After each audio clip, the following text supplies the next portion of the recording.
Frescoes, cloisters, and history, oh my. It's time for architecture, coffee, and ink.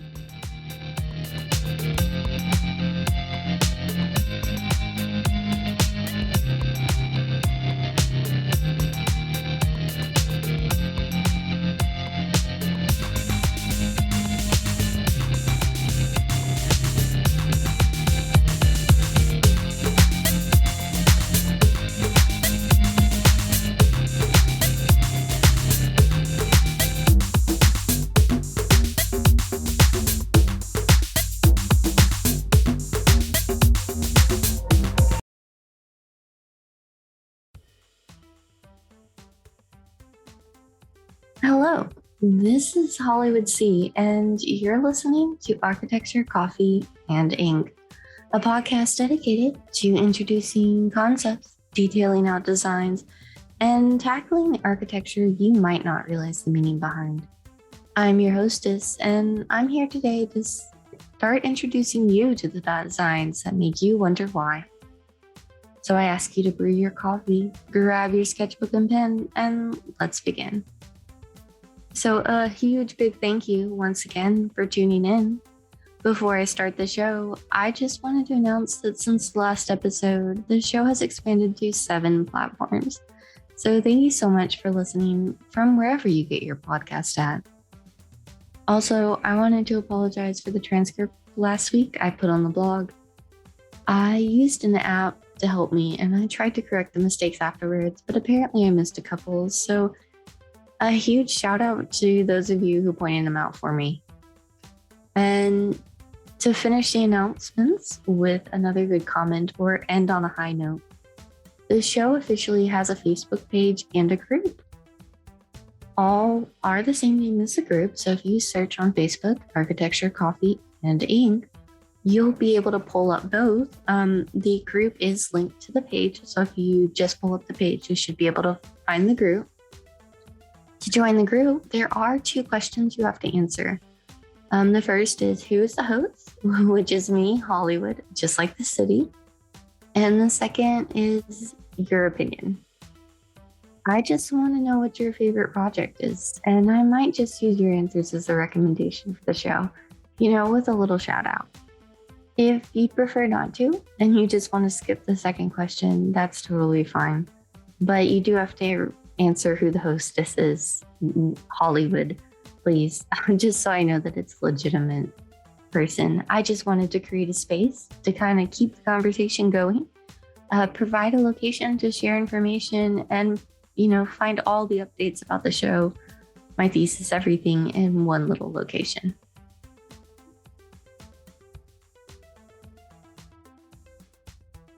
So while I was grappling with what to discuss this week, I started to notice the weather went colder. The smell of pumpkin spice perfumed the air, and the leaves here are slowly changing colors, getting to that perfect amount of crunch before they touch the ground. So even looking at them, you can almost hear the phantom crackles and crunches that are to come beneath your boots. It honestly reminds me a lot of waiting by the oven. Just waiting till that last moment that cookie is finally perfect and then you can dig in. But instead, waiting for those leaves to fall. So of course, I double checked my planner and my calendar because I couldn't believe it was time already for this. The calendar that no grad student can survive without. And that's basically the only reason I remember that there are days of the week. And now that I've finally gotten through my week of midterms, I have finally emerged enough from my studies to realize that in 2 weeks, it's going to be Halloween. Now, with Halloween, as it is my favorite holiday, one of my favorite holidays, every holiday is my favorite holiday, but this one's coming up. So right now, this is my favorite. I will be releasing an extra Halloween episode in addition to my normal show. So if you want the usual show, you can just listen to the regular episode. But if you also enjoy listening to the creepy architecture and some of the stories from them, look forward to the double release on the 31st. um, especially with another conversation and interview episode on the 24th. Remember, we always release on Sunday night at some point during the day. But I don't know about you, but I'm super ready for spooky season. I'm always excited to see the effort and creativity that everyone puts into their costume, puts into their displays, puts into their pumpkins. It's like the perfect combination of magic and belief and creativity. But that sidetrack done, let's talk about this week. So in preparation for this week, I decided to focus on case studies again, as my interview unfortunately got canceled at the last minute. And while I was traveling down my rabbit hole of what to talk about, I realized that the best way to avoid focusing on one area too much and accidentally excluding either a potentially wonderful case study or an entire region or a style was to print out a list of all the countries in the world and use that to cross off where I've been and plan out where I'm going next. Now, obviously, I'll have to exclude the conversations and the interviews from that list and the specials, as I'm going to go wherever the interviewee takes me. I'm not going to limit them based off of my crazy formula that I'm probably going to set up in Python or something, or in Grasshopper, who knows. So after visiting Italy for episode 1, let's take a travel break. Many of us here are either finishing our midterms or still in the process of completing them. So let's just take just a little bit of time to join me now for a Romanian holiday. So grab your sketchbook, grab that passport, and let's begin. So my interest in Romanian architecture actually extends to before architecture school. As many of my classmates know, I am really fond of my sketchbook and can often be found with 5 different ongoing notebooks, many of which have to be with me either in my purse or in my book bag. It is my one accessory that I never go without. And throughout my life, I have often jotted down either notes or locations that I have studied up on for fun in my spare time. Because I live for history, and jotting it down and sketching plants or corners of buildings I find interesting, little details that seem really important at the time. Several of these books have space dedicated to buildings and locations I would love to travel to. Kind of a bucket list of architecture, buildings, and landscapes that for a large space of time I was pinning to a map behind my door in my childhood home. All with, the intention of a huge, big road trip. But now one of those landscapes that captivated me was Romania. Now, in the interest of honesty, I will self-shame and admit that perhaps this was driven in part by my love of Halloween and monster movies and sci-fi, causing me to first seek out Vlad III or Vlad Tepe or Vlad Dracula, or as most of you know him, Count Dracula. And from there, I spiraled pretty hard into the cultures and the styles, starting with his castle and then moving on into the Gothic and into the Moldovan and into the Byzantine and many, many others. However, I know I couldn't begin to cover everything, even with a few days, especially not in a podcast formula. Particularly not when at the time of originally researching this, I was only taking brief notes of, further rabbit holes and less concise details that I could go into. Especially given at the time that I thought I had zero interest in architecture. Yes, I am very, very well aware that I said that I was sketching details of buildings and claiming not to be involved in architecture. And very clearly, that is architecture. But teenage me was clearly a rebel on a mission. So let's give her a little leeway to realize that she found her way to architecture eventually. In the interest of providing interesting information, but without sounding like the Wikipedia remix, I wanted to focus on the monastery of Porozo. Sorry. Once again, I'm going to do my best to pronounce these the best I can. I spent a very long time online watching videos of the correct pronunciation, and I will be doing my best to try and honor that. If I do say it wrong, please understand, I don't mean any disrespect. The jokes, everything that I say is, as always, on me, not on any culture or study I'm doing. And as always, check your facts, check your research, and more importantly, check me. Now, speaking of research, don't say I don't ever research for y'all, because a lot of research went into this week's episode, especially with the last minute change in plans. So this project actually starts with Prince Constantine Brankovian,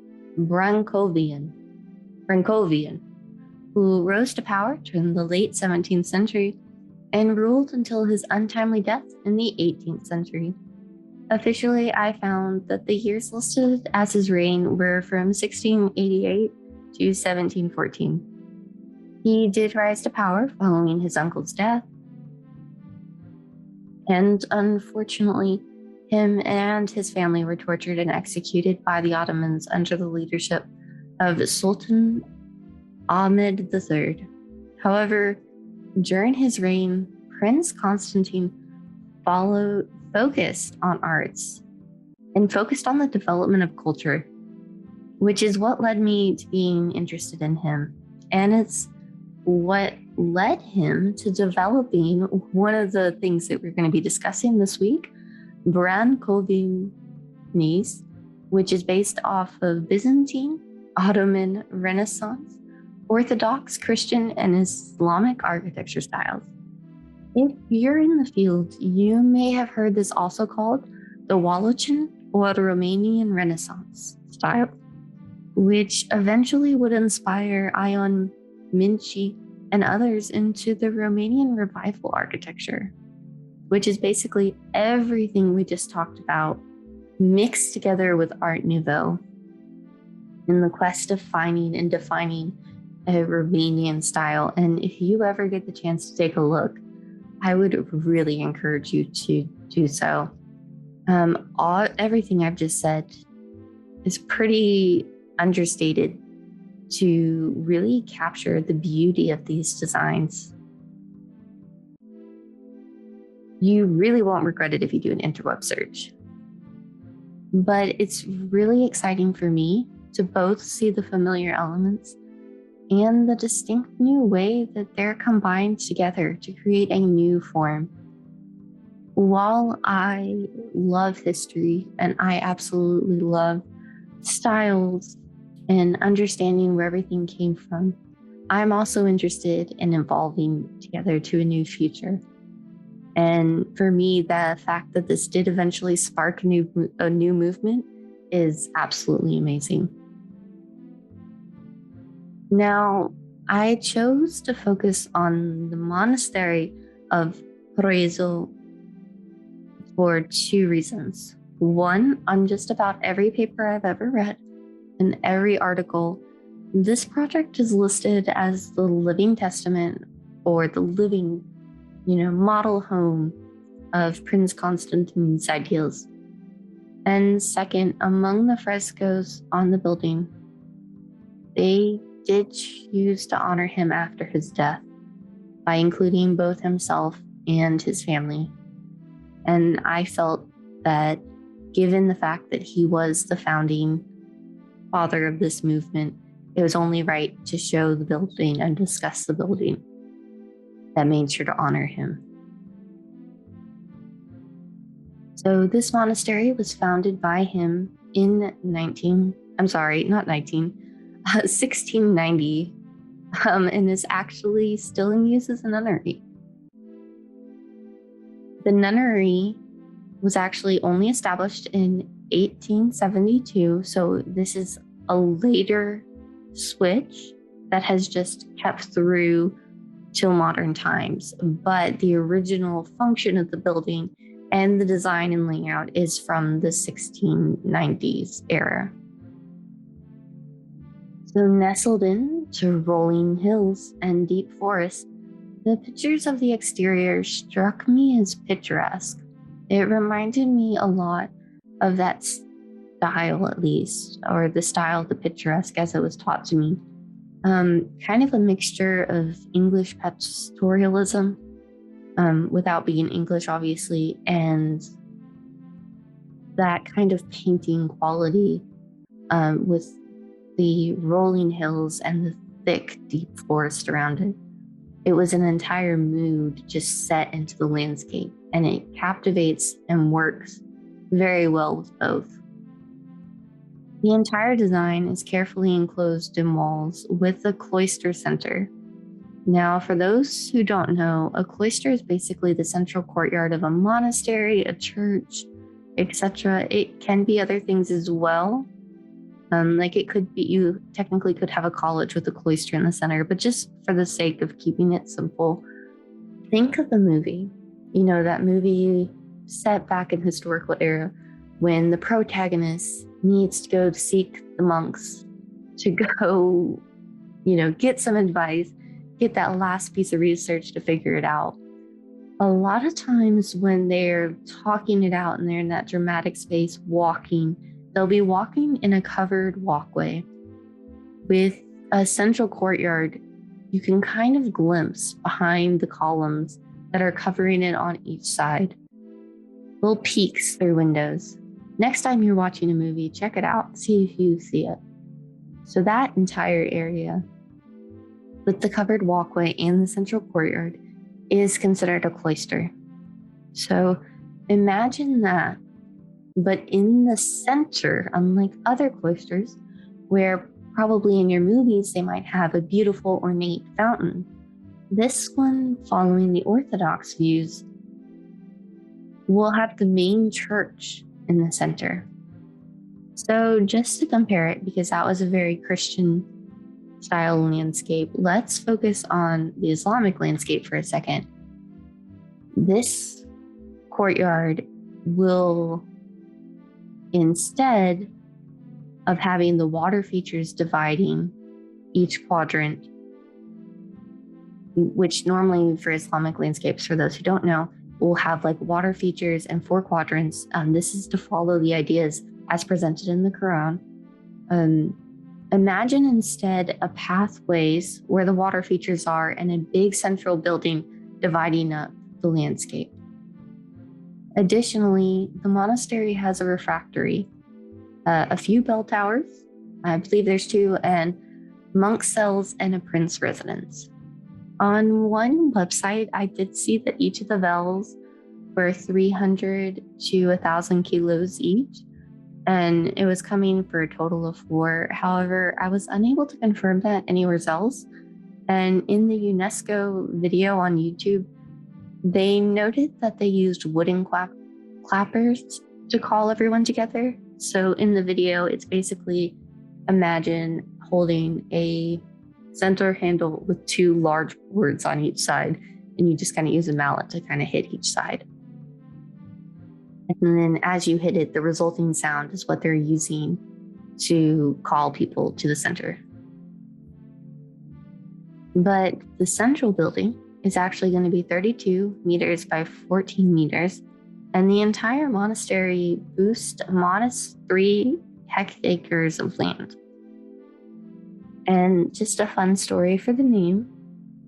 It was named for the eagle owls, which is actually one of my favorite animals. The myth is that they were forced to build when the eagle owls sung for fear of persecution. Now, again, I only found that on a few websites, and I wasn't fully able to confirm that that's the real reason. But regardless of the validity, it does make a good story about the name. Now, this site was established in 1993. Yes, that one is actually supposed to be 1993 as a UNESCO site and remains open for visitors and overnight guests. However, because it is a working nunnery, you do have to ask for blessings before staying overnight. So now that we've discussed the history, it's time for the analysis. So while all the information above is extremely important and something that we should never skip in the research phase, for me, discussing and analyzing why this fits into my project, describing what it is essential to wrapping up a case study. Now, what makes this style of architecture truly into art is that the frescoes were designed so anyone can understand them. They were literally designed with the intention of conveying to the illiterate people living in the surrounding areas. And to clarify, I am not attempting to be mean in that way. I mean, based off of the surrounding people, not everybody was able to read during the time period 1690. For a lot of people, that was reserved for the rich because they were able to afford learning and education. So Prince Constantine, was basically wanting people, anyone, to be able to walk up to these beautiful drawings and understand the story without having to read the letters.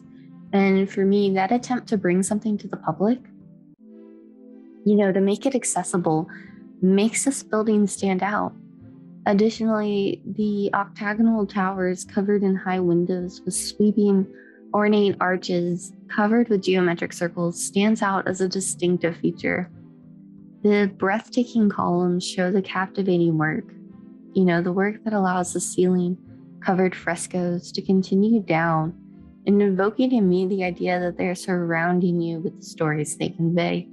Once you step inside, you're immersed in everything, down to the columns.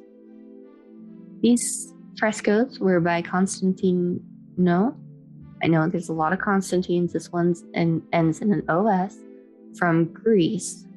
And they were supposed to depict both heaven and hell originally. Additionally, the buildings lie in an east to west axis with hermitages and a few surviving additional buildings standing like lone guards amid the war-torn remains from centuries past. Don't mistake me. The buildings are still picturesque, and the history and perfection of the building cannot be understated. It is detailed, but it's clean, and it allows you moments that both steal your breath and return it in equal measure while surrounding you with history. But more for me, this style shows what happens when somebody has conversations across several styles and actually listens. You can hear the cries of the people, but choke on the stone vines grappling across some areas of the building. And despite this overwhelming detail, the design looks clean and pristine. So I'm just going to pull up a couple quick pictures for you to kind of describe to you guys, just a little more. So when you pull it up, you kind of see this panoramic perspective view just immediately in front of you with this carefully maintained lawn and this stone path kind of leading past. And what's interesting for me in particular, looking at each of these buildings, in addition to the towers, of which the picture I'm looking at, I can currently see 3 towers and a series of chimneys across on the far side, is that the monk's cells, which is what I believe I'm looking at, is actually double story, which is pretty interesting because with the roofs and the clean columns, it basically creates this beautiful line all the way through the courtyard you can see. And on the main church, you can also see a series of lines, and that nice parallel as you're looking into the courtyard really draws your eye in and through the building. It's a very good play, and I'm not sure. Most of this style of architecture that I have seen has had a series of linear lines, horizontal lines, and linear horizontal lines. Oh my goodness, quite a redundancy right there. But while the artwork is going vertical with the windows up the building, underneath it, almost based off of the effect that it creates, is this idea of vertical going on top with horizontal lines going beneath it. And for me, that's what's really distinct about this style and makes me recognize it. Additionally, it's the arches. I've noticed that there's a lot more double arches or false double. It kind of looks, in this particular view that I'm seeing, there's the arch, but then it's almost like a step down and then a second drawing up underneath it. So it creates this very ornate entrance into the arch. And when you're looking just through an image search, you can really see moments where the frescoes just come straight down to the ground. They were mentioning in a couple of them, and I finally found a picture where they are in their dining room, and it's just this long tables, and all around them in arches, and with the ceiling overhead is just this breathtaking artwork with vines and people and that infamous gold leaf that you always see in monasteries. And what's also interesting about this style, and if you look at several other buildings, is that it's always a mixture for me of using geometry. Like you see a lot of contrast with, straight sides and circles as decorations, but the building itself is being drawn straight down. Or there's a lot of boxes, a lot of octagons in use. And as a landscaper, the courtyard for me is an amazing space. It's offering privacy, it's offering solitude, and depending upon how you use it, it's also offering gathering and social. Now, in a traditional cloister, with the original idea, as it was taught to me, was basically that most of the time people are studying, you're studying around in the covered walkways. There might be breaks, or maybe you're walking that path of meditation, having a moment of reflection, a little bit like the mazes that they'll sometimes draw on the face of a cathedral or any sort of religious space. They'll sometimes have this drawing across the floor, and the intention is that you walk the drawing, and as you walk it, you have meditation and reflection. And from the pathways I can see, it does look like it follows a lot of those principles. And when I was seeing this, for me, that's really where I could see a lot of the landscaping techniques. Additionally was the high use of windows. There was a couple of moments I was able to see stained glass, which does invoke its own mood. But for a lot of these, I'm actually not seeing them. And I'm not sure if that was an original intention or if the idea is to not detract away from the frescoes. Unfortunately, I haven't been able to find any sort of article that depicts that or has an explanation. I am going to try and find a couple photos to place on the blog for you guys, just so you can take a peek. But I did hear that when I was speaking with somebody, that they apparently sell several tiles and frescoes in town that you could actually buy. So if you decide to go touring, you can actually buy like little plates and pottery and things like that. But otherwise, it's kind of something that you might need to look into in advance. I couldn't find a lot of tourist information, and it seems like some people did just kind of show up for the day. So please double check your information, check your local booking and listings if you decide to go, and also make sure to follow and be safe all local health guidelines.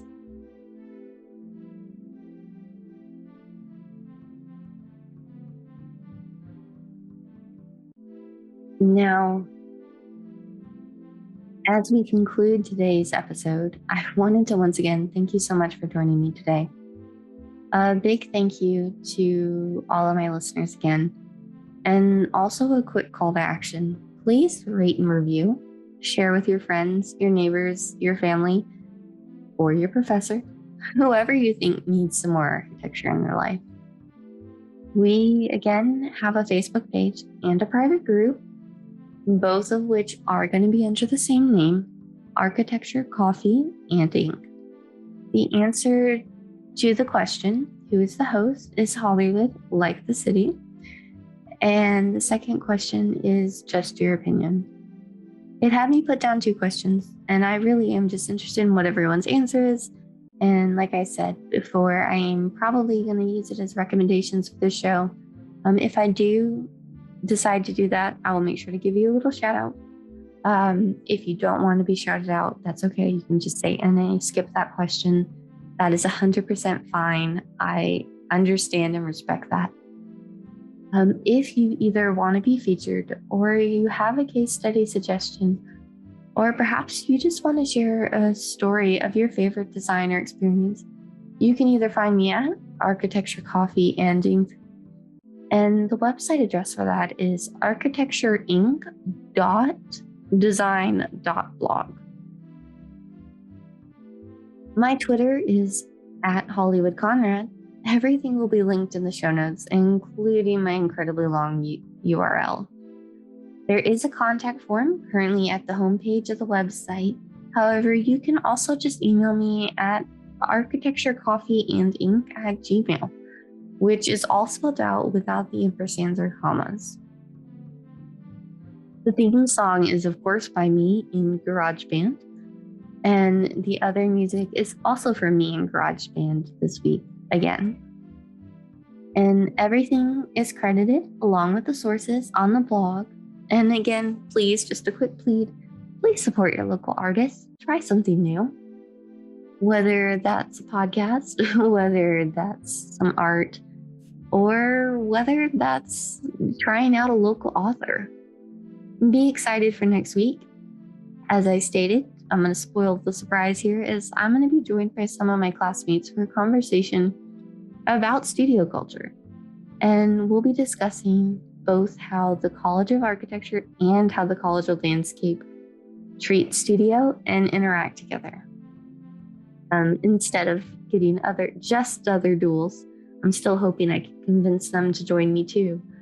But this week, I'm going to have kids who are, not kids, graduate students. I still think I'm young, but that's okay. I'll have other graduate students, and they're going to be ones who are just in just those colleges. They're not in both, just because I wanted to get their perspective on how they view it.